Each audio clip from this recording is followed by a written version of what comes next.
كثيرا أولا وآخرا، والصلاة والسلام على حبيبه دائما وسرمدا.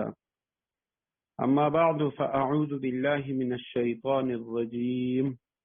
بسم الله الرحمن الرحيم. ألم تر إلى الذي حاج إبراهيم في ربه أن آتاه الله الملك إذ قال إبراهيم ربي الذي يحيي ويميت قال أنا أحيي وأميت قال إبراهيم فإن الله يأتي بالشمس من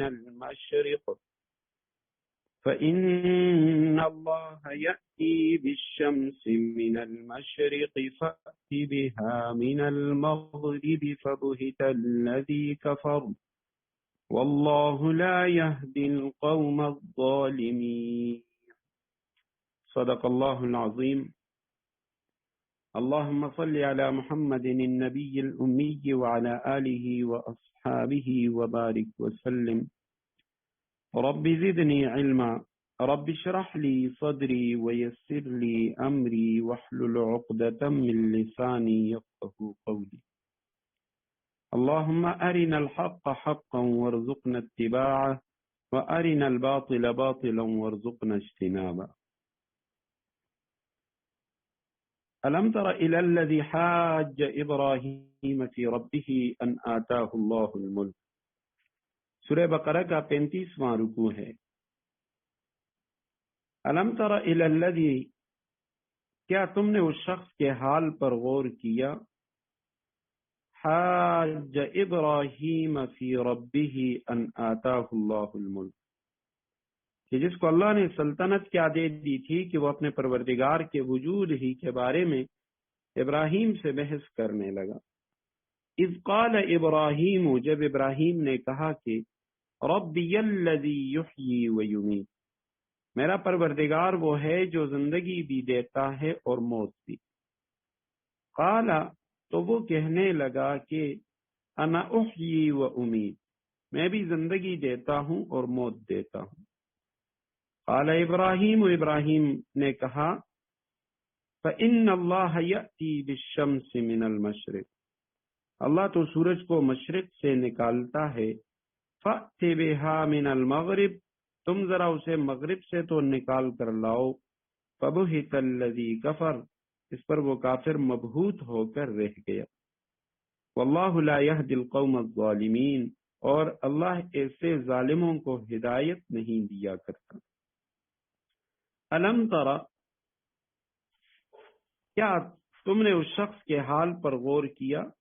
یہ لفظ اسی سورہ بقرہ کے آیت نمبر 243 کے ذیل میں ہم اس پہ گفتگو کر چکے ہیں، جس کا مختصر خلاصہ یہ ہے کہ یہ جو الم ترا کا لفظ ہے تو یہ مختلف معانی کے لیے آتا ہے، یعنی مختلف موقعوں پر اس کا استعمال ہوتا ہے.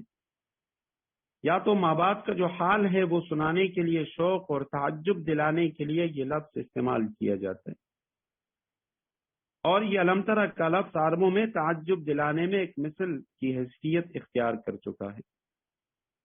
یا اس سے ایسے شخص کو مخاطب کیا جاتا ہے جس نے اس سے پہلے یہ واقعہ نہ سنا ہو اور نہ اس واقعے کو دیکھا ہو. یا ایسے واقعے پر بھی یہ الفاظ استعمال کیے جاتے ہیں کہ مخاطب نے اس واقعے کو سنا تو ہے، لیکن اس کی مزید تاکید کے لیے، تقریر کے لیے دوبارہ اس لفظ کو استعمال کیا جاتا ہے. یا اس معنی کے لیے بھی یہ لفظ آتا ہے کہ جب مخاطب سے کہا جائے کہ کیا تو میرے بتانے سے بھی نہیں سمجھتا، اور اس میں ایک قسم کا تعجب دلانا ہے. فرمایا الم تر الی الذی حاج ابراہیم، کیا تو نے اس شخص کے حال پر غور کیا. حاج ابراہیم، جو ابراہیم سے بحث کرنے لگا. حاجہ ماضی واحد مذکر غائب کا صیغہ ہے محاجہ سے. اس نے جھگڑا کیا، اس نے بحث کی ابراہیم سے فی ربی ہی، اس کے رب کے بارے میں. ان آتاہ اللہ الملک، یہ تنزیہ کلام ہے، یعنی جھگڑا کرنے کی وجہ یہ تھی کہ اللہ تعالیٰ نے اس کو حکومت عطا کی. آتاہ کہ دیا اس کو، اللہ نے الملک کا، ملک، سلطنت، بادشاہت اللہ نے اسے عطا کی. اس جب قال کہا ابراہیم نے، ربی الذی، ربی میرا رب، میرا پروردگار، میرا پالنے والا، الذی وہ ذات ہے، یحیی جو زندہ کرتا ہے، ویمیت اور مارتا ہے. قال اس کافر نے کہا، انا میں احیی زندہ کرتا ہوں. یحیی غائب کا صیغہ ہے، یمیت بھی غائب کا صیغہ، احیی یہ اسی سے، احیا یحیی سے یہ واحد متکلم کا صیغہ ہے. احیی میں زندہ کرتا ہوں، وامیت یہ بھی واحد متکلم کا، اور میں مارتا ہوں. اس کافر نے کہا میں بھی یہ کرتا ہوں، زندہ کرتا ہوں اور مارتا ہوں. قال کہا ابراہیم نے، فإن اللہ پس اللہ یأتی لاتا ہے، بالشمس سورج کو، من المشرق مشرق سے، فأتی پس لے آ، یاتی غائب کا صیغہ اور فأتی امر کا صیغہ ہے. فأتی بہا پس تو لے آ اسے، من المغرب مغرب سے. فبہتا ماضی مجہول کا صیغہ ہے، بہتن سے حیران و ششتر رہ جانا، وہ حیران رہ گیا، وہ مبہوت ہو گیا. فبہت الذی کفر اس پر وہ کافر مبہوت ہو کر رہ گیا. واللہ لا یہدی القوم الظالمین اور اللہ ایسے ظالموں کو ہدایت نہیں دیا کرتا. ہدایت کے معنی رہنمائی، رشد، سیدھا راستہ. اور ظالمین ظلم کرنے والے، مشرک، کافر. اور ظلم کے لغوی معنی ہم پڑھ چکے ہیں کہ ظلم کہتے ہیں ہر اس کام کو جس میں تجاوز کیا جائے، یا کسی بھی محل کو، وضع الشیء فی غیر محلہ، کسی چیز کو اس کے محل کے علاوہ میں رکھنا، وہاں اس کا استعمال کرنا، یہ ظلم ہے. تو آیت کریمہ میں حضرت ابراہیم علیہ السلام کا تذکرہ ہے. سب سے پہلے تو ماقبل کے ساتھ اس کا ربط ہم دیکھتے ہیں. اس سے پہلے والے رکوع میں، رکوع نمبر 34 میں 2 طبقات کا ذکر تھا. اللہ ولی الذین آمنوا یخرجہم من الظلمات الی النور والذین کفروا اولیاؤہم الطاغوت. ایک اللہ والے اور دوسرے طاغوت والے. ان 2 طبقوں کا، ان 2 طاقتوں کا ذکر تھا. اب یہاں پہلے ایک طاغوتی کا ذکر ہے، طاغوت کے ماننے والے کا، طاغوتی طاقت کا، اور اس کے بعد پھر اسی رکوع میں 2 مؤمنوں کا ذکر ہے. تو یہ ابراہیم علیہ السلام سے لڑنے والا، ابراہیم علیہ السلام سے بحث مباحثہ کرنے والا کون تھا؟ تو اکثر حضرات مفسرین کرام وہ فرماتے ہیں کہ ابراہیم علیہ السلام کے دور کا جو کافر بادشاہ تھا نمرود، اس سے وہ مراد ہے. اور نمرود یہ بھی لکھا ہے کہ یہ کوئی نام نہیں ہے بلکہ یہ لقب ہے. عراق کے جو بادشاہ تھے تو عراق کے بادشاہوں کا لقب وہ نمرود ہوا کرتا تھا. جیسے مصر کے بادشاہ ان کو فرعون کہا جاتا تھا، اور اسی طرح حبشہ کے بادشاہ کو نجاشی. تو مختلف ممالک کے جو بادشاہ ہیں ان کے جو القاب ہیں، تو اسی طرح نمرود یہ بھی اس دور میں عراق کا جو بادشاہ تھا یہ اس کا لقب تھا. ابراہیم علیہ السلام کے والد آزر وہ ان کے وزیر تھے، اور حضرت ابراہیم علیہ السلام کو اللہ سبحانہ و تعالیٰ نے بچپن ہی سے، اللہ کے پیغمبر تھے، اللہ نے ان کو چنا تھا، بچپن ہی سے ان کے دل و دماغ پہ اللہ کی وحدانیت اور اللہ سبحانہ و تعالیٰ کی یکتائی، اللہ سبحانہ و تعالیٰ نے وہ بدیات رکھی تھی. تو یہ حضرت ابراہیم علیہ السلام کا یہ مناظرہ، یہ مباحثہ کب ہوا، اس بارے میں بھی کوئی جو ختمی رائے ہے وہ نہ کسی مفسر نے لکھی ہے، نہ اس پہ بحث کیا ہے کہ حضرت ابراہیم علیہ السلام کو آگ میں ڈالنے سے پہلے کا واقعہ ہے یا اس کے بعد کا واقعہ ہے. لیکن چونکہ ابراہیم علیہ السلام بچپن ہی سے وہ موحد مشہور ہو گئے، اور اس دور کے سارے علاقے میں حضرت ابراہیم علیہ السلام کے بارے میں کہا جاتا تھا کہ یہ وہ شخص ہے جو ہمارے بتوں کے بارے میں طرح طرح کی باتیں کرتا ہے، ہمارے بتوں کو نہیں مانتا. تو اس وجہ سے بادشاہ تک حضرت ابراہیم علیہ السلام کی شہرت پہنچ گئی. حضرت ابراہیم علیہ السلام بادشاہ کے دربار میں چلے گئے. تو وہ بادشاہ نمرود حاج ابراہیم فی ربہ، حضرت ابراہیم علیہ السلام سے ابراہیم کے پروردگار کے بارے میں بحث کرنے لگا کہ حضرت ابراہیم، اے ابراہیم، تیرا جو رب ہے تو کسے رب مانتا ہے؟ رب تو میں ہوں۔ اور یہ قرآن کریم میں جہاں کہیں بھی مشرکین مکہ کا ذکر آتا ہے یا کسی کافر کا ذکر آتا ہے اور وہ اپنے آپ کو رب کہہ رہا ہے، تو اس سے مراد وہ رب ہے، یعنی جو رب کے انہوں نے اپنے آپ کو اوتار بنا دیے تھے اور وہ یہ خیال کیا کرتے تھے کہ ہم اس کے نمائندہ ہیں۔ حقیقتاً وہ پیدا کرنے والے، کائنات کے پیدا کرنے والے، وہ اللہ ہی کو سمجھا کرتے تھے۔ قرآن کریم میں کئی مقامات پہ ہے وَلَئِن سَأَلْتَهُمْ مَنْ خَلَقَ السَّمَاوَاتِ وَالْأَرْضَ لَيَقُولُنَّ اللَّهُ، اگر آپ ان کافروں مشرکوں سے پوچھیں گے کہ زمین و آسمان کے پیدا کرنے والا کون ہے، تو یقیناً یہ کہیں گے کہ اللہ ہی ہے۔ تو یہ نمرود جس نے اپنے آپ کو رب کہا تھا، اور وہ چونکہ لوگوں کو اناج، کھانا، دانا وغیرہ دیا کرتا تھا، اس وجہ سے لوگ اس کے سامنے سجدہ کیا کرتے تھے، اور اللہ سبحانہ و تعالیٰ نے اس پہ طنز کیا، ان آتاہ اللہ الملک، فرمایا جس کو اللہ نے سلطنت کیا دے دی تھی کہ وہ اپنے پروردگار کے وجود ہی کے بارے میں بحث کرنے لگا کہ اللہ نے سلطنت دی، حکومت دی، اب وہ اللہ سبحانہ و تعالیٰ کو اس نے ماننا ہی چھوڑ دیا۔ تو اب یہاں پہ ان دلائل کا ذکر ہے۔ حضرت ابراہیم علیہ السلام اسے کہتے ہیں کہ بھئی تو اپنے آپ کو رب کہہ رہا ہے، میرا رب تو وہ ہے ربی الذی یحیی و یمیت، جو زندہ کرتا ہے اور مارتا ہے۔ میرا رب وہ ہے جو زندہ کرتا ہے اور مارتا ہے۔ قال، اس کافر بادشاہ نے کہا، انا احیی و امیت، میں بھی زندہ کرتا ہوں اور میں بھی مارتا ہوں۔ اور پھر اس کا جو عملی نمونہ تھا وہ اس نے یوں دکھایا، ایک وہ قیدی جس کے لیے سزائے موت ہو چکی تھی، اس کو دربار میں حاضر کیا گیا اور اس نے بادشاہ نے چھوڑ دیا کہ اب اس کے لیے موت یقینی تھی، میں نے اسے چھوڑ دیا۔ اور ایک بے گناہ کو اس نے قتل کر دیا، کہنے لگا کہ یہ دیکھو میں زندہ بھی کرتا ہوں اور مارتا بھی ہوں۔ اب ابراہیم علیہ السلام کو جو دعویٰ تھا کہ میرا رب وہ ہے جو زندہ کرتا ہے، وہ پیدا کرتا ہے اور وہ مارتا ہے، تو اس کے مقابلے میں نمرود نے احیی و امید، یعنی کسی شخص کو زندہ چھوڑ دینا اور کسی بے گناہ کو قتل کر دینا، اس سے وہ احیاء اور اموات اس نے مراد لیا کہ میں بھی زندہ کرتا ہوں اور میں بھی مارتا ہوں۔ تو حضرت ابراہیم علیہ السلام کے سامنے اس کی جو بے وقوفی تھی، اس کا جو احمقانہ رویہ تھا اور اس کا جو ذہن تھا وہ سامنے آ گیا۔ تو تب حضرت ابراہیم علیہ السلام نے اس سے مزید بحث نہیں کی، یہ نہیں کہا کہ موت و حیات سے کیا مراد ہے اور آپ نے کیا سمجھ لیا، بلکہ فوراً حضرت ابراہیم علیہ السلام نے دوسری دلیل دی۔ قال ابراہیم، حضرت ابراہیم علیہ السلام نے کہا، اچھا ربی فإن اللہ یأتی بالشمس من المشرق، کہ اللہ تو سورج کو مشرق سے نکالتا ہے، فأت بها من المغرب، تم ذرا اسے مغرب سے تو نکال کر لاؤ۔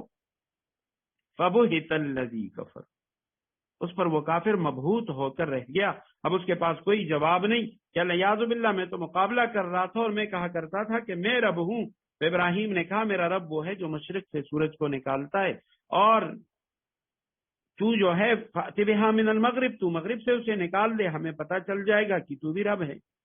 تو تب وہ کافر خاموش ہو گیا، مبہوت ہو گیا، ششتر رہ گیا، حیران و پریشان ہو گیا۔ واللہ لا یہدی القوم الظالمین، اللہ ایسے ظالموں کو ہدایت نہیں دیا کرتا۔ ایسے ظالموں سے مراد وہ ہے کہ جو لوگ جو عقلی دلائل ہیں، جو نقلی دلائل ہیں، کائنات میں موجود اللہ سبحانہ و تعالیٰ کی قدرت کے جو کرشمے ہیں، جو دلائل ہیں، ان میں غور و فکر نہیں کرتے، بلکہ ان دلائل کے مقابلے میں اپنے ذہن کے مطابق دلائل قائم کر کے اور اس کا رد کرتے ہیں۔ تو ایسے لوگ اللہ سبحانہ و تعالیٰ فرماتے ہیں ایسے ظالموں کو میں ہدایت نہیں دیتا، کیونکہ یہ ہدایت کے طالب ہی نہیں، یہ حق درم ہیں، اور یہ حق کے مقابلے میں باطل کی پاسداری کرنے والے اور باطل کو آگے بڑھانے والے لوگ۔ او کالذی مر علی قریۃ وہی خاویۃ علی عروشہا، یا تم نے اس جیسے شخص کے واقعے پر غور کیا، مر علی قریۃ، جس کا ایک بستی پر گزر ہوا، وہی خاویۃ علی عروشہا، جب وہ چھتوں کے بل گری پڑی تھی. قال انا، اس شخص نے کہا، انا یحیی ہذہ اللہ بعد موتها، اللہ اس بستی کو اس کے مرنے کے بعد کیسے زندہ کرے گا.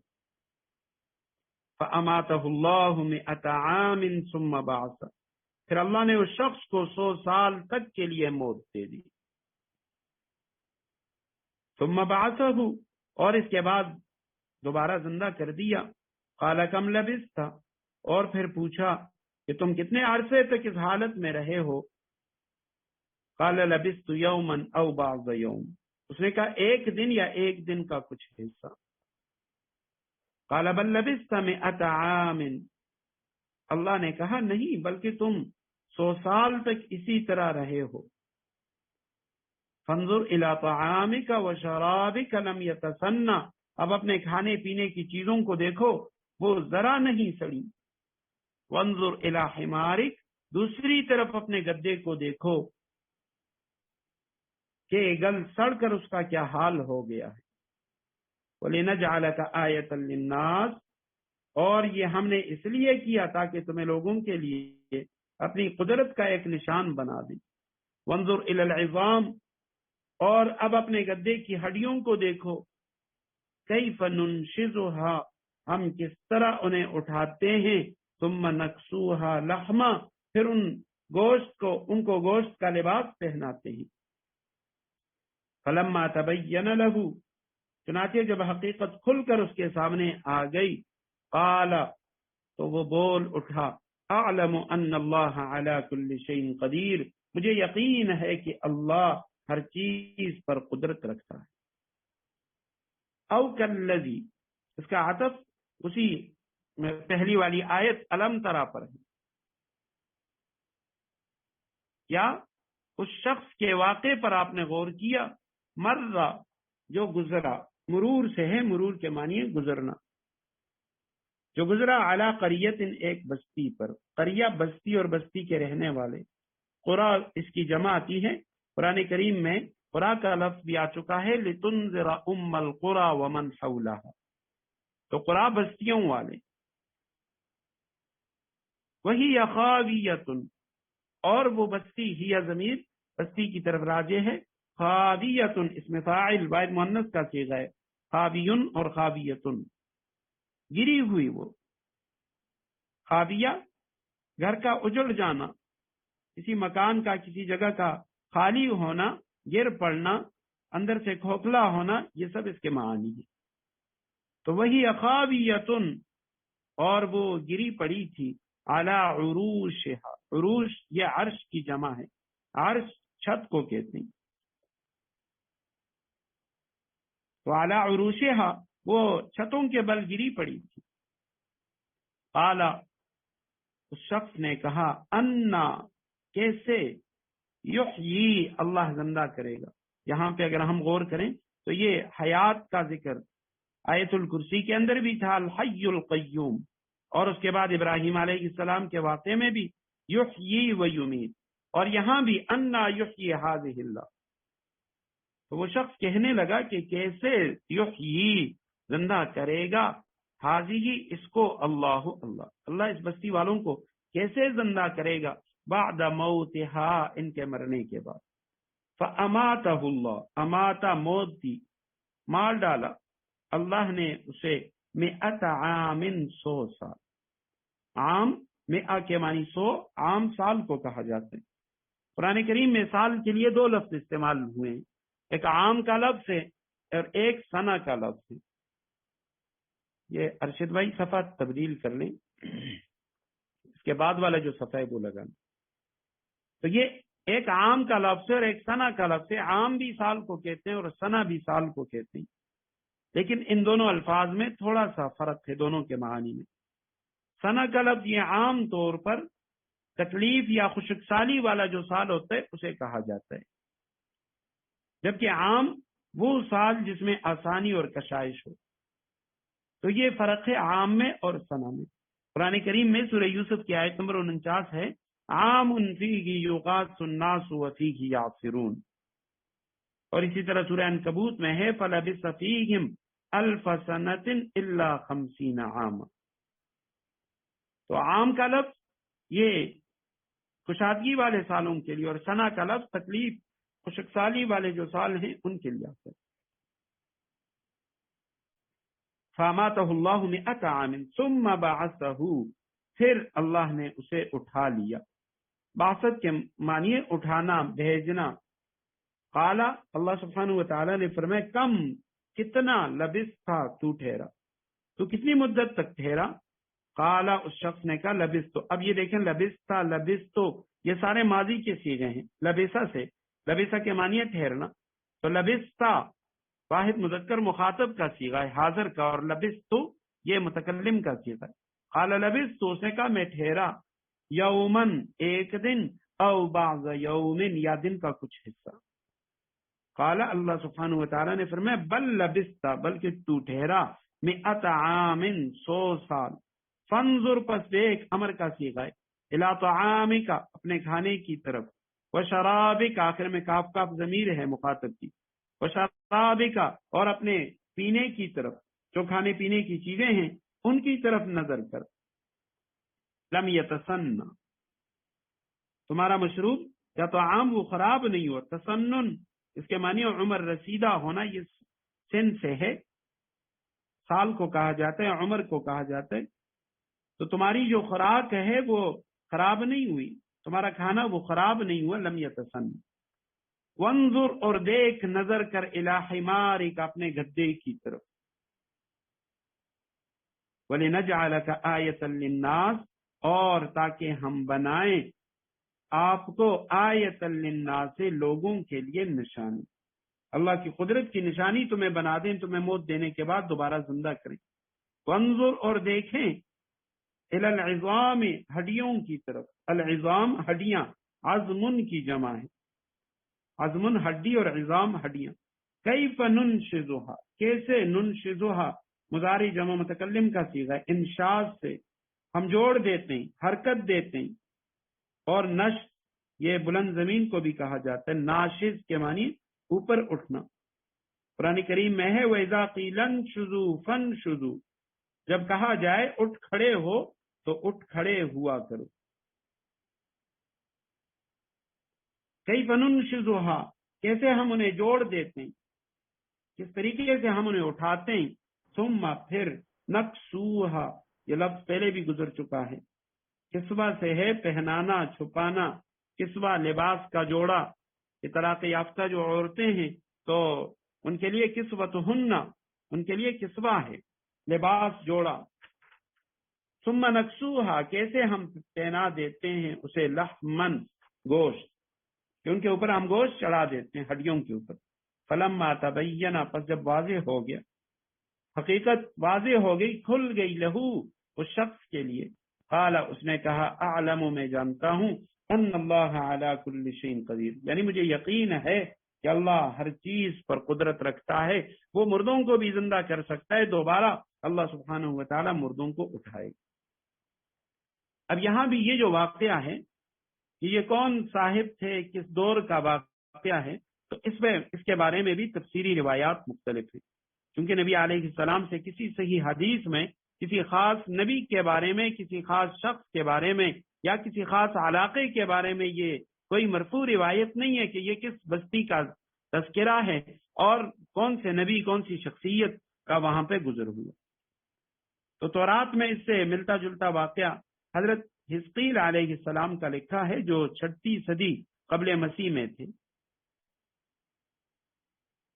صاحب کشاف نے ان کا قول ہے کہ یہ ایک کافر شخص تھا، اللہ کا منکر تھا، اور اس کے ساتھ یہ واقعہ ہوا ہے. لیکن جمہور علماء نے اس کو رد کیا ہے اور انہوں نے فرمایا کہ یہ کوئی کافر نہیں تھا، بلکہ یہ اللہ کے نبیوں میں سے کوئی نبی تھے. تو بعض حضرات نے حضرت ارمیہ علیہ السلام کا تذکرہ کیا ہے، یہ 646 قبل مسیح میں گزرے ہیں، جبکہ اکثر حضرات مفسرین کرام وہ فرماتے ہیں یہ حضرت عزیر علیہ السلام کا واقعہ ہے، جو 450 قبل مسیح میں گزرے ہیں، اور حضرت عزیر علیہ السلام کے ساتھ یہ واقعہ پیش آیا. تو اب جو بھی شخصیت ہو، حضرت عزیر علیہ السلام ہو یا کوئی اور ہو، تو زیادہ بہتر یہی ہے کہ جس کو اللہ اور رسول صلی اللہ علیہ وسلم نے متعین نہیں کیا ہم بھی اسے متعین نہ کریں. لیکن تفسیری روایات جس طرح آتی ہیں تو ہم ان کا تذکرہ کر دیتے ہیں کہ جی فلاں فلاں شخصیات کے بارے میں مفسرین نے لکھا ہے کہ یہ ان میں سے کسی شخصیت کا واقعہ ہے. اب دوسری بات کہ مر علی قریۃ، وہ ایک بستی پر ان کا گزر ہوا، یہ بستی کون سی تھی؟ تو اس حوالے سے بھی اکثر حضرات مفسرین کرام ان کا خیال یہ ہے کہ یہ بیت المقدس کا ذکر ہے، جس کو 586 قبل مسیح میں بخت نصر ایرانی بادشاہ اس نے تباہ و برباد کر دیا.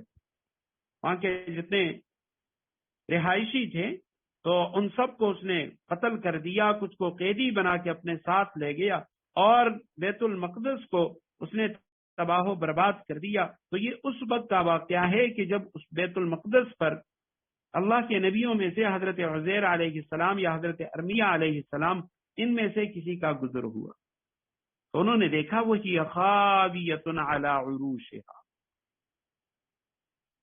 گری ہوئی بستی، اس کی تصویر قرآن کریم نے بیان کی ہے کہ وہ جو بستی تھی وہ چھتوں کے بل گری پڑی تھی. اب جس طرح عموماً ہوتا ہے کہ جو پرانی عمارتیں ہوتی ہیں، کہنہ عمارتیں ہوتی ہیں، جب گرتی ہیں تو سب سے پہلے ان کے انہدام کا جو آغاز ہوتا ہے ان کی چھتوں سے ہوتا ہے. پہلے بلندیاں پست ہوتی ہیں، اس کے بعد آخر میں دیواروں کی باری آتی ہے اور دیواریں گرتی ہیں. تو خاویۃ علی عروشہا، وہ اپنے چھت کے بل گری پڑی تھی، یعنی دیواریں ابھی کھڑی تھیں اور چھتیں ان کی وہ نیچے پڑی ہوئی تھی. قال انا یحیی ہذہ اللہ بعد موتہا، اس پیغمبر نے کہا کہ اللہ سبحانہ و تعالی ان لوگوں کو کیسے دوبارہ زندہ کریں گے. اب یہ سوال اس تخلیق کے بارے میں نہیں ہے، کیونکہ یہ تو ہر مسلمان کا عقیدہ ہے کہ اللہ سبحانہ و تعالی نے دوبارہ ہر انسان کو اٹھانا ہے اور اس سے سوال و جواب ہونا ہے، اور اصل جو زندگی ہے وہ آخرت کی زندگی ہے. تو یہ جو پیغمبر کا سوال ہے انا یحیی ہذہ اللہ بعد موتہا، تو یہ اس کی تخلیق کے بارے میں نہیں ہے بلکہ کیفیت اور نوعیت تخلیق کے بارے میں، کہ اللہ سبحانہ و تعالیٰ کیسے دوبارہ ان کو بناتے ہیں کہ یہ جو ہڈیاں ہیں وہ بھی بوسیدہ ہو گئی، ریزہ ریزہ ہو گئی، گوشت ختم ہو گیا، یہ سارے لوگ یہاں پہ مردہ پڑے ہوئے، اب یہ بستیاں یہ گری پڑی ہیں، تو ان میں سے تو انسانوں کے اعضاء وہ بھی ایک دوسرے کے ساتھ گڑ مڑ ہو گئی، گوشت وہ مٹی میں مل گیا ہے. تو اب اللہ سبحانہ و تعالیٰ ان کو کیسے زندہ کریں گے؟ فَأَمَاتَهُ اللَّهُ مِئَةَ عَامٍ، اللہ سبحانہ و تعالیٰ نے انہیں مار دیا 100 سال کے لیے. ثم بعثه، پھر 100 سال کے بعد دوبارہ زندہ کی. اب سوال ہوا قال کم لبثت، اللہ سبحانہ و تعالیٰ نے اس سے پوچھا تو کتنی دیر ٹھہرا، کتنی مدت تجھ پہ گزر گئی، تو یہاں پہ لیٹا ہوا تھا، یہاں پہ تو نے آرام کیا. اس نے جواب دیا لبثت یوما او بعض یوم، ایک دن یا دن کا ایک حصہ. حضرات مفسرین کرام لکھتے ہیں کہ چونکہ وہ صبح کے وقت اس بستی میں پہنچے تھے اور جس وقت ان کو دوبارہ زندہ کیا گیا تو وہ عصر کے قریب کا وقت تھا، تو انہیں خیال گزرا کہ چونکہ میں صبح یہاں آیا تھا، میں سویا تھا، تو ابھی اٹھا ہوں، عصر کا وقت ہے، تو یہ دن کا کچھ حصہ ہے. اور یا عین ممکن ہے کہ کل صبح میں یہاں پہ آیا تھا، آج دوسرا دن ہے، تو اس لیے فرمانے لگے کہ یومن او بعض یوم، ایک دن یا ایک دن کا کچھ حصہ. قال اللہ سبحانہ و تعالیٰ نے فرمایا بل لبثت مئۃ عام، تو یہاں پہ ٹھہرا ہے 100 سال تک. فانظر الی طعامک وشرابک، 100 سال تجھ پہ گزر گئے. فانظر الی طعامک وشرابک لم یتسنہ، تو دیکھ اپنے کھانے پینے کی طرف کہ تیرا جو کھانا پینا ہے وہ ذرا نہیں خراب ہوا. کھانے پینے کی چیزیں انہیں دیکھو وہ ذرا نہیں سڑی. اب یہ ان کا جو کھانا پینا تھا تو لکھا ہے انجیل ان کے پاس تھی اور نبیز. عام طور پہ یہ جو کھانے ہوتے ہیں وہ جلدی خراب ہو جاتے ہیں، لیکن ان کا جو کھانا ہے وہ ابھی تک ٹھیک ٹھاک ہے. اسی طرح ان کا سالن، ان کی روٹیاں وہ ابھی تک اسی حال میں ہیں جس حال میں انہوں نے چھوڑی ہیں. تو فرمایا وانظر الی حمارک، اپنے گدھے کی طرف دیکھیے جس پر آپ سوار تھے، دوسری نظر اس کی طرف کیجیے. فلنجعلک آیۃ للناس، تاکہ ہم آپ کو بنا دیں لوگوں کے لیے نشانی، اللہ کی قدرت کی نشانی کہ اللہ نے کیسے دنیا میں انہیں موت دی اور پھر اس کے بعد 100 سال کے بعد زندہ کیے۔ وانظر الی العظام، یہ اسی کے ساتھ ہے، انظر الی حمارک، اپنے گدے کو دیکھیے، وانظر الی العظام، اور اس کی ہڈیوں کو دیکھیے، کہ وہ جو ہڈیاں ہیں وہ الگ الگ ہو چکی ہیں اور وہ سیدھا ہو چکی ہیں، کیف ننشزھا، کیسے ہم انہیں اٹھاتے ہیں، یا ان ہڈیوں میں کیسے ہم جوڑ لگاتے ہیں، ان کو آپس میں جوڑتے ہیں، ثم نکسوھا لحما، اور پھر ان ہڈیوں کو گوشت کا لباس پہناتے ہیں، ان کے اوپر گوشت چڑھاتے ہیں۔ فلما تبین لہ، پس جب ان کے لیے حقیقت حال واضح ہو گئی، اللہ سبحانہ و تعالیٰ نے 100 سال کے بعد انہیں دوبارہ زندہ کیا اور فرمایا کہ یہ دیکھو اللہ کی قدرت، وہ ایسی قادر ذات ہے کہ جو خراب ہونے والی چیز تھی، تمہارا سالن، تمہاری روٹی، تمہارا طعام، تمہارا کھانا پینا 100 سال کے بعد بھی وہ اسی طرح تر و تازہ ہے جیسے 100 سال سے پہلے تھا۔ اور جو گدا جو عام طور پہ جلدی مرتا نہیں ہے، جلدی وہ خراب نہیں ہوتا، اسے دیکھو کہ 100 سال میں اس کا کیا حال ہو چکا ہے۔ اللہ سبحانہ و تعالیٰ نے اسے بھی دوبارہ زندہ کر دیا اور اس پیغمبر کو بھی دوبارہ زندہ کر دیا، اور فرمایا یہ جو تیرے ساتھ یہ واقعہ ہوا ہے، تجھے ہم نے مارا، 100 سال کے بعد زندہ کیا، یہ اس لیے کہ لوگوں کے لیے یہ نشانی ہو کہ جو ذات یہاں پہ تمہیں دوبارہ زندہ کر سکتی ہے وہ آخرت میں بھی، قیامت کے دن بھی تمہیں دوبارہ اٹھائے گی۔ بلکہ سورہ قیامہ میں تو یہاں تک فرمایا کہ بلا قادرین علی ان نسوی بنانا، تمہارا بنانا تو بنانا، تمہیں پیدا کرنا وہ تو الگ بات ہے، ہم تو اس پہ بھی قادر ہیں کہ ان نسوی بنانا، تمہارے جو پور ہیں، تمہارے جو فنگر پرنٹ ہیں، انگلیوں کے جو نشانات ہیں جو ایک دوسرے سے الگ الگ ہیں، ان کو بھی دوبارہ اسی طرح بنانے پر ہم قادر ہیں۔ تو یہ حضرات انبیاء کرام علیہم الصلوات و تسلیمات میں سے حضرت عزیر علیہ السلام جو 450 قبل مسیح میں گزرے ہیں، تو ان کا، یا حضرت ارمیہ جو 646 قبل مسیح میں گزرے، ان کا واقعہ۔ آگے فرمائے اعلم ان اللہ علی کل شیء قدیر، اس پیغمبر کی زبانی وہ فرماتے ہیں کہ مجھے یقین ہے کہ اللہ سبحانہ و تعالی ہر چیز پر قدرت رکھتا ہے، اس کا قانون الگ ہے لیکن وہ ایسی قادر ذات ہے، ہر چیز پر اس کی قدرت ہے۔ وَإِذْ قَالَ إِبْرَاهِيمُ رَبِّ أَرِنِي كَيْفَ تُحْيِي الْمَوْتَى، اس وقت کا تذکرہ سنو جب ابراہیم نے کہا تھا رب، اے میرے پروردگار، ارینی کیف تحیی الموتى، مجھے دکھائیے کہ آپ مردوں کو کیسے زندہ کرتے ہیں۔ قال اولم تؤمن، اللہ نے کہا کیا تمہیں یقین نہیں؟ قال، کہنے لگے بلا ولکن لیطمئن قلبی، یقین کیوں نہ ہوتا، بلا یقین کیوں نہ ہوتا، ولکن لیطمئن قلبی، مگر یہ خواہش اس لیے کی ہے تاکہ میرے دل کو پورا اطمینان حاصل ہو جائے۔ قال فخذ اربعۃ من الطیر، اللہ نے کہا اچھا تو 4 پرندے لو، فصرہن الیک، اور انہیں اپنے سے مانوس کر لو، پھر ان کو ذبح کر کے، ثم اجعل علی کل جبل منہن جزءا، پھر ان کو ذبح کر کے ان کا ایک ایک حصہ وہ ہر پہاڑ پر رکھ دو، ثم ادعوہن یأتینک سعیا، پھر ان کو بلاؤ، وہ چاروں تمہارے پاس دوڑے چلے آئیں گے۔ وَعْلَمْ أَنَّ اللَّهَ عَزِيزٌ حکیم، جان رکھو اللہ پوری طرح عزیز، صاحب اقتدار بھی ہیں، اور حکیم، اعلیٰ درجے کی حکمت والا بھی ہے۔ وَإِذْ قَالَ، اور اس وقت کو یاد کرو، اس کے بارے میں ہم پڑھ چکے ہیں بنی اسرائیل کے تذکرے میں، جہاں پہ یہ لفظ آتا ہے تو وہاں یہ عبارت محذوف ہوتی ہے کہ اس وقت کا تذکرہ سنو۔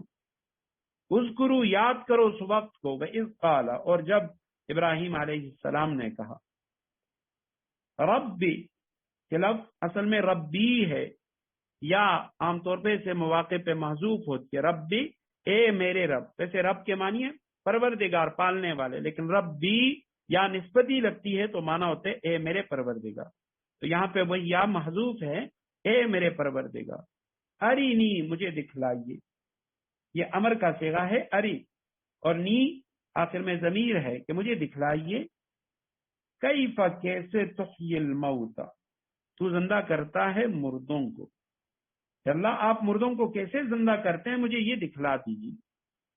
قال، اللہ سبحانہ و تعالی نے کہا، اولم تؤمن، کیا تجھے یقین نہیں ہے، کیا تمہیں اس بات کا یقین نہیں ہے کہ اللہ سبحانہ و تعالی مردوں کو زندہ کریں گے؟ قال، ابراہیم علیہ السلام نے فرمایا، بلا، کیوں نہیں، ولیکن، لیکن، لیطمئن قلبی، یطمئن اطمینان کے معنی ہے کسی چیز کا اپنی جگہ پر بالکل ٹھیک ٹھاک اس طرح ٹک جانا کہ اس کے ادھر ادھر جھکنے یا لڑکنے کا کوئی اندیشہ باقی نہ رہے، اس کو اطمینان کہا جاتا ہے۔ فرمایا لیطمئن، تاکہ اطمینان حاصل ہو، تاکہ مکمل اطمینان حاصل کرے، قلبی، میرا دل، قلب دل، اور آخر میں یا نسبت کی ہے۔ قال، تو اللہ سبحانہ و تعالیٰ نے فرمایا، فخذ، فا کے معنی پس، خذ امر کا صیغہ ہے، پس پکڑو، لے لو، اربعتن، 4 من الطیر، پرندے، 4 پرندے لے لو، طیر پرندے، طیور اس کی جمع ہے، فصرہن الیک، سر امر کا صیغہ ہے، ہن ضمیر ہے، سرہن یعنی اس پرندوں کے بارے میں کہا جا رہا ہے کہ سرہن، ان کو مانوس کرو۔ یہ جو لفظ ہے سر کا، یا اگر سارا یسورو یا ضرب یضرب سے سارا یسیرو ہو، سیرن سورن اس کا مصدر آتا ہے، اس کے معنی ہوتے ہیں مائل کرنا، ہلانا، سدھانا، اور ضربہ سے سارا یسیرو سے اس کے معنی آتے ہیں ٹکڑے ٹکڑے کرنا۔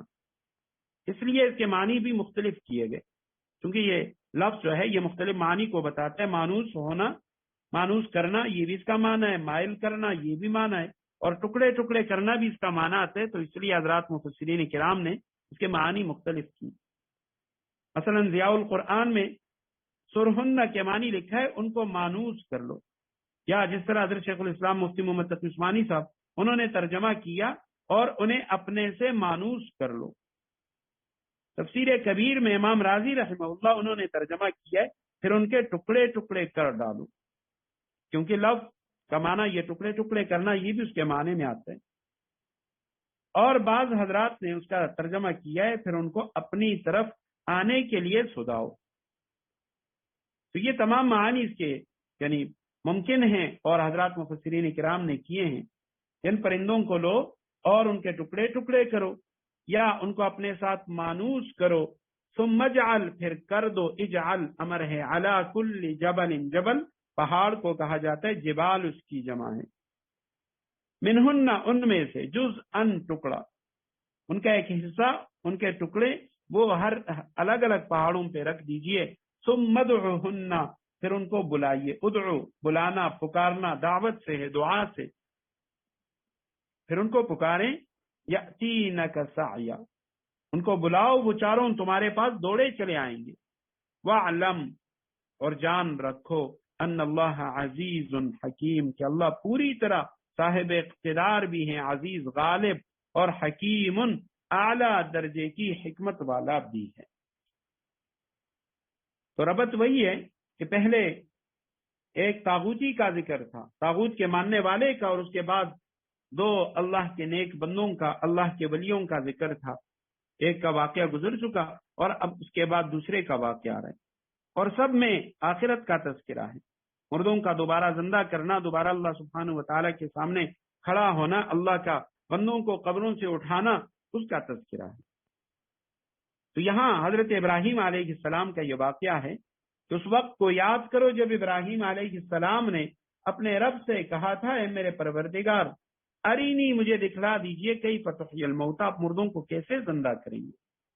اب یہاں بھی وہی سوال آتا ہے کہ ابراہیم علیہ السلام جیسے جلیل القدر نبی، جو اللہ سبحانہ و تعالی کی تمام قدرتوں پہ ان کو یقین تھا، لیکن اس کے باوجود انہوں نے یہ سوال کیوں کیا؟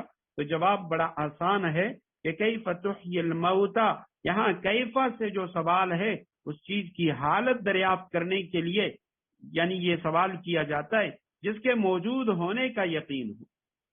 یہ تفسیر قرطبی میں لکھا ہے کہ کیفا سے سوال اس چیز کے بارے میں ہوتا ہے کہ جس کے موجود ہونے کا یقین ہو کہ یہ کام اس طرح ہوتا ہے. لیکن حضرت ابراہیم علیہ السلام فرماتے ہیں کہ اے میرے پروردگار، میں دیکھنا چاہتا ہوں آپ کیسے مردوں کو زندہ کرتے ہیں. تو اللہ سبحانہ و تعالیٰ نے پوچھا اولم تؤمن، اے ابراہیم کیا تجھے یقین نہیں ہے کہ میں مردوں کو زندہ کروں گا، میں مردوں کو دوبارہ اٹھاؤں گا؟ کیا تجھے اس کا یقین نہیں؟ ابراہیم علیہ السلام نے فوراً جواب دیا بلا، کیوں نہیں اے میرے پروردگار، مجھے تو یقین ہے، لیکن ولکن لیطمئن قلبی، تاکہ میرے دل کو کامل اطمینان حاصل ہو جائے. یعنی میں دیکھنا چاہتا ہوں، اس کا مشاہدہ کرنا چاہتا ہوں. یقین تو ہے مجھے کہ آپ مردوں کو زندہ کریں گے، لیکن اے اللہ میں اس کا مشاہدہ کرنا چاہتا ہوں. تو خواہش مشاہدے کی ہے یا احیاء کی جو کیفیت ہے اس بارے میں سوال ہے. مردوں کے زندہ کرنے کے بارے میں کوئی سوال نہیں ہے، اس کا انکار نہیں ہے. علم یقین تو ان کو حاصل ہے کہ اللہ مردوں کو زندہ کریں گے، لیکن عین الیقین، آنکھوں کے ساتھ دیکھنے کا جو مرتبہ ہے وہ حاصل کرنا چاہتے ہیں. تفسیر ماجدی میں مولانا عبد الماجد دریابادی رحمہ اللہ وہ لکھتے ہیں کہ صوفیہ اہل لطائف نے اس قصہ ابراہیمی سے یہ نکات پیدا کیے ہیں. پہلی بات تو یہ ہے کہ اللہ تعالی سے کشف مقامات کا سوال کرنا یہ موجب قبول ہے. قبولیت کی نشانی ہے کہ کوئی شخص اللہ سبحانہ و تعالیٰ سے مقامات کے کشف کا سوال کرتا ہے. جس طرح ابراہیم علیہ السلام یقین ہونے کے باوجود کہ اللہ مردوں کو زندہ کریں گے، لیکن سوال کرتے ہیں میرے پروردگار میں دیکھنا چاہتا ہوں کہ آپ مردوں کو کیسے زندہ کریں گے. نمبر 2، مقبولین کو جو مشاہدات ہوتے ہیں تو ان سے مراتب عرفان و کمالات ایقان میں اور ترقی ہوتی ہے، اور پھر اس سے ان کے تقرب و اعزاز حضور میں اضافہ ہوتا ہے. حضرت ابراہیم علیہ السلام نے فرمایا کہ مجھے یقین ہے 100%، لیکن اللہ میں مشاہدہ کرنا چاہتا ہوں تاکہ میرا جو علم یقین ہے وہ عین الیقین میں تبدیل ہو جائے. قال فخذ اربعۃ من الطیر، اللہ سبحانہ و تعالی نے فرمایا 4 پرندے لے لو، فصرہن الیک، ان کو اپنے ساتھ مانوس کرو، اور ثم اجعل علی کل جبل منہن جزءا، پھر ان کو ذبح کر کے ہر پہاڑ پر ان کا ایک ایک ٹکڑا رکھو. ان کو ذبح کرنے کے بعد ان کا قیمہ بنا دو، ٹکڑے ٹکڑے کر دو، اور اس کے بعد ان کے جو ٹکڑے ہیں وہ آپس میں خلط ملط کر دو، گڈمڈ کر دو، اور پھر الگ الگ پہاڑوں پہ رکھو. پھر ان کو بلاؤ تو وہ سارے آپ کی طرف یعنی ٹھیک ٹھاک بن کے وہ آپ کی طرف دوڑتے ہوئے آئیں گے. حضرت ابراہیم علیہ السلام نے یوں ہی کیا، 4 پرندوں کو لیا، ان کو ذبح کیا، ان کے ٹکڑے ٹکڑے کیے، اور آپس میں وہ سارے ٹکڑے وہ گڈمڈ کیے، اس کا قیمہ بنایا، اور پھر اس کے بعد ان کو مختلف پہاڑوں پہ رکھا، اور جب بلایا تو ہر ایک ٹکڑا وہ آپس میں ملتا گیا، اور ہڈی سے ہڈی ملتی گئی، اس کے اوپر گوشت چڑھتا گیا، وہ دوبارہ اسی طرح کے پرندے بن کے حضرت ابراہیم علیہ السلام کے سامنے آ گئے. اب یہ جو پرندے تھے 4، تو یہ کون سے پرندے تھے اس کے بارے میں بھی کسی صحیح روایت میں، کسی صحیح حدیث میں کوئی بھی اس طرح کی بات ثابت نہیں ہے. البتہ حضرات مفسرین کرام انہوں نے لکھا ہے، غالباً کوئی اسرائیلی روایات سے، بائبل کے حوالے سے یا تورات کے حوالے سے انہوں نے لکھا ہوگا کہ یہ جو 4 پرندے تھے ان میں ایک مور تھا، ایک مرغا تھا، ایک کوا تھا، اور ایک کبوتر. یہ 4 پرندے تھے جن میں 2 حلال ہیں اور 2 حرام پرندے ہیں. مور ہے اور کوا، یہ 2 تو حرام ہیں، اور مرغا اور کبوتر یہ 2 حلال ہیں. یہ 4 پرندے حضرت ابراہیم علیہ السلام نے لیے، اور پھر ان کو ذبح کیا، ان کے ٹکڑے کیے، اور ان 4 پرندوں میں بھی حضرات مفسرین نے لکھا ہے کہ اشارہ چاروں اطراف کی طرف ہے. یہ 4 پرندے لے لو، اشارہ اس طرف ہے کہ کل قیامت کے دن لوگ چاروں اطراف سے محشر کی طرف جمع ہوں گے، ہر طرف سے. جس طرح ابراہیم علیہ السلام سے کہا گیا کہ 4 پرندوں کو لے کے ان کے ٹکڑے کرو، پھر 4 پہاڑوں پہ، مختلف پہاڑوں کے اوپر ان کو رکھو، اور پھر ان کو بلاؤ، وہ تیری طرف آئیں گے. تو کل قیامت کے دن اسی طرح انسان وہ چاروں طرف سے میدان محشر کی طرف آئیں گے اور جمع ہوں گے. بعض صوفیہ نے لکھا ہے کہ یہ جو 4 پرندے حضرت ابراہیم علیہ السلام نے لیے، اور باقی پرندوں کے مقابلے میں انہوں نے مور کا اور اسی طرح مرغے کا، کوا اور کبوتر، ان کا انتخاب کیا، تو ان 4 پرندوں سے انسان کے چار جو قوا ہیں، ان کی جو قوتیں ہیں، ان کی جانب اشارہ ہے، جو مشاہدہ حق اور حیات حقیقی سے مانے ہوتے رہتے ہیں، وہ انسان کو روکتے ہیں حق کی طرف جانے کی طرف۔ اللہ سبحانہ و تعالیٰ کے قرب سے وہ چار قوتیں وہ انسان کو روکتی ہیں، اور وہ چار قوتیں کون سی ہیں؟ ان میں سے پہلی جو قوت ہے وہ خود بینی ہے، خود ستائی ہے، حب جا، منصب کی محبت ہے، اور دوسری جو قوت ہے وہ افراط شہوت جنسی ہے۔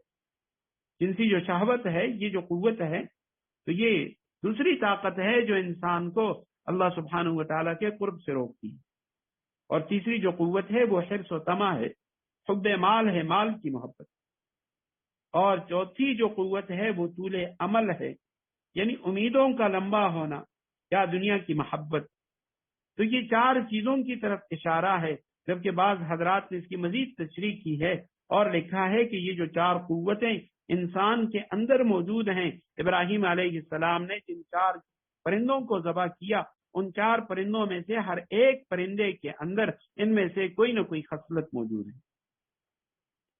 مثلا جو پہلی خصلت ہے خود بینی، خود ستائی، اپنے آپ کو اچھا سمجھنا، بہتر سمجھنا، اپنے آپ ہی میں گم ہو جانا، یہ مور کی خاصیت ہے کہ وہ اسے اپنی خوبصورتی پہ ناز ہوتا ہے۔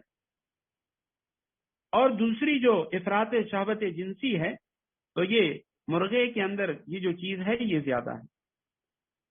اور حرص و طمع کی جو خاصیت ہے یہ کوے کے اندر ہے، اور کبوتر اس کے اندر طول عمل ہے، امیدوں کا لمبا ہونا۔ تو اسی لیے چار پرندوں سے ان چار انسان کے اندر جو چار یہ قوتیں ہیں ان کی جانب اشارہ ہے۔ ابراہیم علیہ السلام نے انہیں ذبح کیا اور پھر ان کے ٹکڑے ٹکڑے کر کے مختلف پہاڑوں پہ رکھے۔ پھر جب ان کو بلایا تو وہ سب دوڑتے ہوئے حضرت ابراہیم علیہ السلام کے پاس آئے۔ وَاعْلَمْ أَنَّ اللَّهَ عَزِيزٌ حَكِيمٌ، آخر میں فرمایا جان رکھو اللہ پوری طرح صاحب اقتدار بھی ہے اور اعلیٰ درجے کی حکمت والا بھی ہے۔ اللہ کی قدرت ہے، وہ غالب ہے، وہ جس طرح کرنا چاہے اللہ سبحانہ و تعالیٰ وہ کر سکتا ہے۔ فرمایا کہ یاد کرو ابراہیم علیہ السلام کے تذکرے کو، سنو اس وقت کے تذکرے کو، اس وقت کا تذکرہ سنو جب ابراہیم علیہ السلام نے کہا تھا اے میرے پروردگار ارینی، مجھے دکھائیے کیف تحیی الموتی، آپ مردوں کو کیسا زندہ کرتے ہیں۔ قال ولم تؤمن، اللہ نے کہا کیا تمہیں یقین نہیں؟ قال بلا، کہنے لگے یقین کیوں نہ ہوتا، ولکن لیطمئن قلبی، یہ خواہش اس لیے کی ہے تاکہ میرے دل کو پورا اطمینان حاصل ہو جائے۔ یعنی یقین تو ہے کہ آخر میں اللہ مردوں کو زندہ کریں گے، لیکن میں مشاہدہ کرنا چاہتا ہوں، دیکھنا چاہتا ہوں۔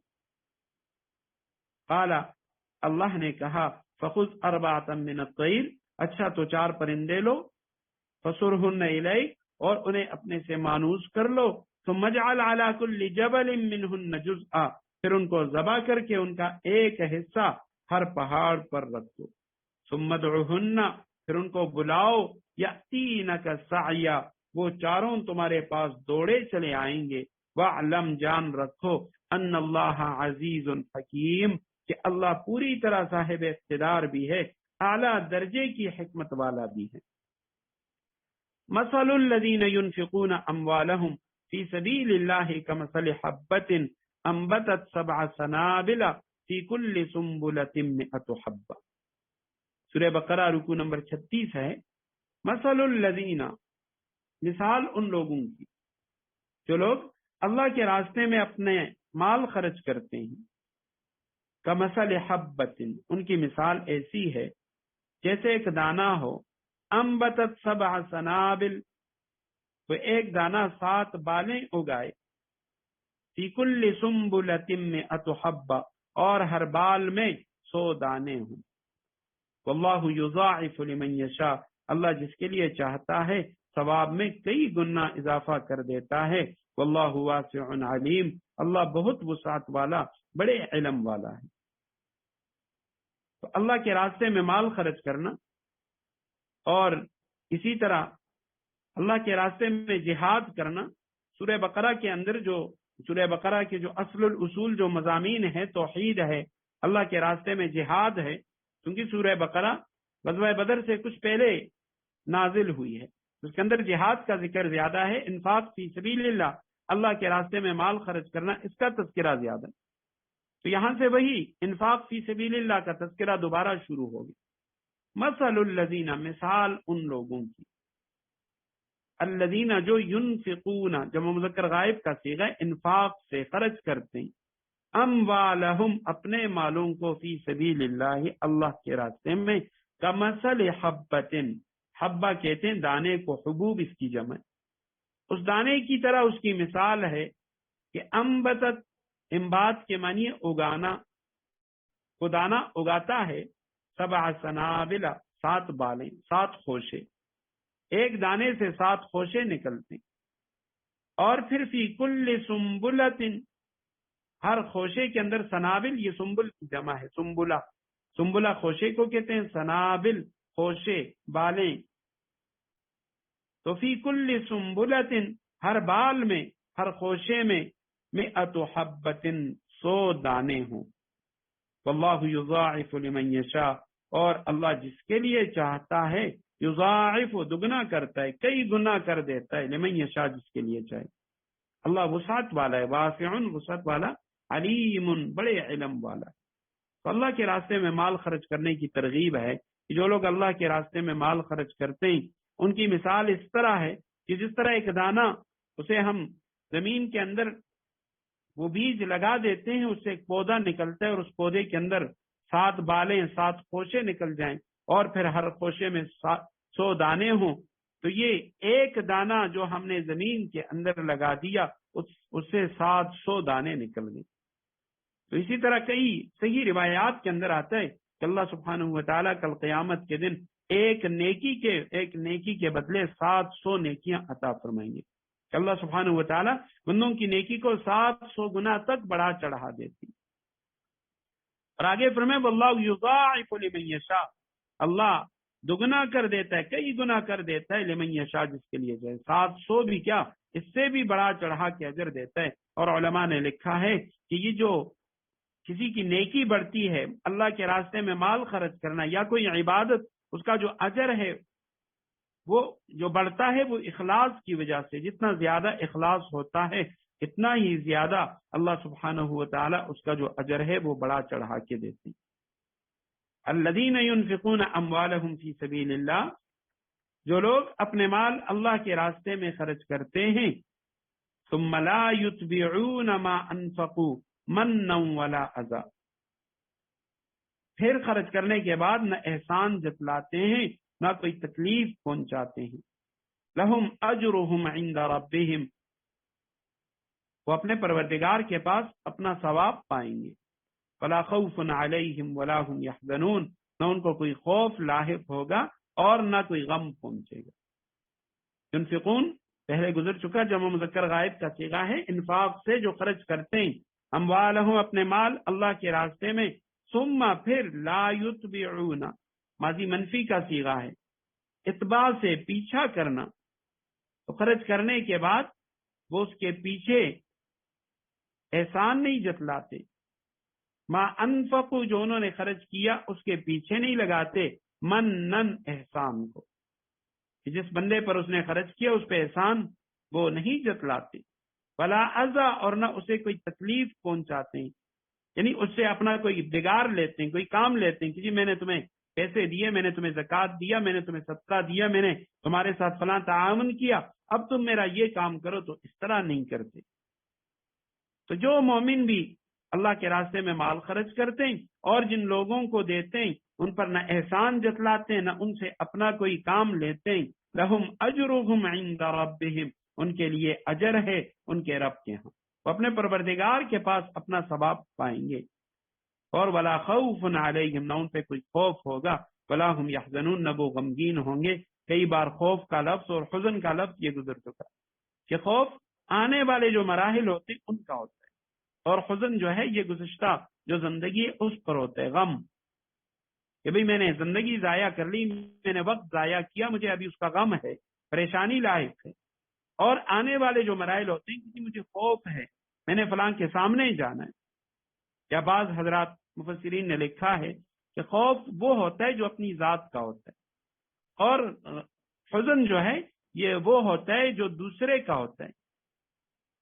جس طرح نبی علیہ السلام اور حضرت صدیق اکبر رضی اللہ تعالیٰ عنہ کا واقعہ ہے. غار ثور آتا ہے تو اس میں آپ صلی اللہ علیہ وسلم نے حضرت ابوبکر صدیق رضی اللہ تعالیٰ عنہ سے فرمایا جب وہ پریشان ہو گئے, کافر غار کے دہانے پر پہنچ گئے, تو صدیق اکبر رضی اللہ تعالیٰ عنہ بڑے پریشان ہو گئے. آپ صلی اللہ علیہ وسلم سے اپنی پریشانی ذکر کی تو آپ صلی اللہ علیہ وسلم نے فرمایا لا تحزن ان اللہ معنا, تو غم نہ کر, اللہ ہمارے ساتھ ہے. تو لکھا ہے کہ حضرت صدیق اکبر رضی اللہ تعالیٰ عنہ کو اپنی پریشانی نہیں تھی, وہ پریشان نبی علیہ السلام کے لیے تھے کہ کافر نبی علیہ السلام کو پکڑ لیں گے. اس لیے فرمایا غم خوف وہ ہوتا ہے جو اپنی ذات کا ہو اور غم وہ ہے جو دوسرے کا ہو. الذین ينفقون اموالهم فی سبیل اللہ, جو لوگ اپنے مال اللہ کے راستے میں خرچ کرتے ہیں, ثم لا یتبعون, اور پھر خرچ کرنے کے بعد لا یتبعون ما انفقوا منا ولا اذى, نہ احسان جتلاتے نہ کوئی تکلیف پہنچاتے. لہم اجرہم عند ربہم, وہ اپنے پروردگار کے پاس اپنا ثواب پائیں گے. ولا خوف علیہم ولا هم يحزنون, نہ ان کو کوئی خوف لاحق ہوگا اور نہ کوئی غم پہنچے گا. بارک اللہ لی ولکم فی القرآن العظیم ونفعنی وإیاکم بالآیات والذکر الحکیم. وآخر دعوانا ان الحمد للہ رب العالمین.